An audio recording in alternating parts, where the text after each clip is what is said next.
कलावंत ह्या महाराष्ट्रामध्ये भरपूर येऊन गेले, पण असा एक कलावंत म्हणजेच पोतराज हा असा कलावंत आहे जो आता भारत देशामध्ये कुठंतरी नाहीसा झाला आहे।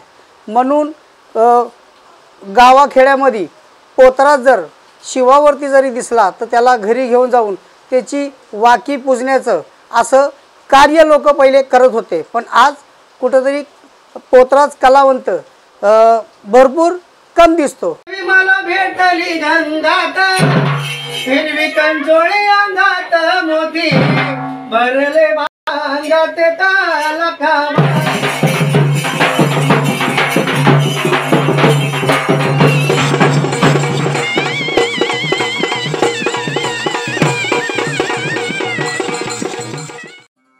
पोतराजाची ही परंपरा भारतीय संस्कृतीचा एक अनोखा भाग आहे, ज्यामध्ये देवीची भक्ती, श्रद्धा आणि विधीद्वारे पूजा केली जाते।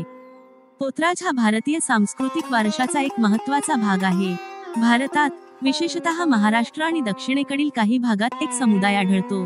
पोतराज हा शब्द पारंपरिकपणे सांस्कृतिक नृत्य आणि प्रदर्शन कलांशी संबंधित असलेल्यांना सूचित करतो। हा समुदाय केवळ कलेच्या क्षेत्रात लक्षणीय योगदान देत आहे, तर तिचे सदस्य विविध प्रकारच्या नृत्य आणि लोककलांमध्ये पारंगत आहेत, जे विशेष प्रसंगी सादर केले जातात। पोतराज त्यांच्या पारंपरिक वेशभूषा, वाद्ये आणि अनोख्या नृत्यशैलीसाठी ओळखले जातात।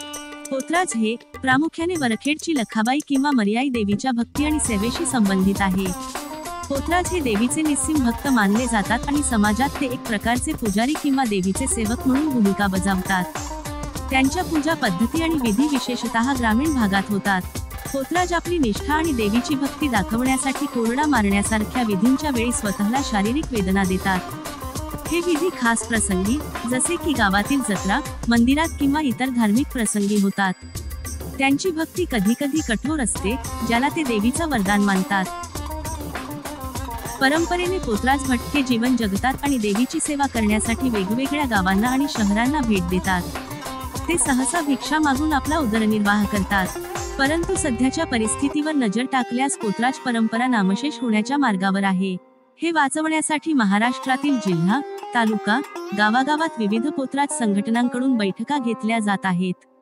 त्यानुसार भवानी पेठ, पुणे शहरातही श्री महालक्ष्मी पोतराज संघचे संस्थापक, अध्यक्ष माजी नगरसेवक भाऊसाहेब उडनशिवे यांच्या अध्यक्षतेखाली बैठक झाली।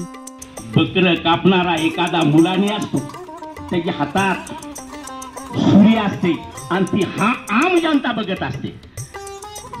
तसा वस्तारा घेऊन न्हावी दादा बसायचा, माझा पोतराज पुढे असायचा, त्याच्या अंगावर हांडाभर पाणी वाटायचं, मग त्या पुढाऱ्यांनी तो खण काढायचा। हे पोतराजाच्या कमरेला असणारा खण, याच्यामुळे यो मागे पडला।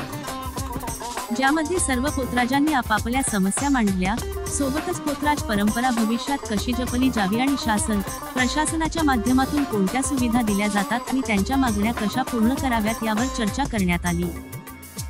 दापोडीतून कैलाश कसबे सह कमलाकर सूर्यवंशी, गली मीडिया, पुणे।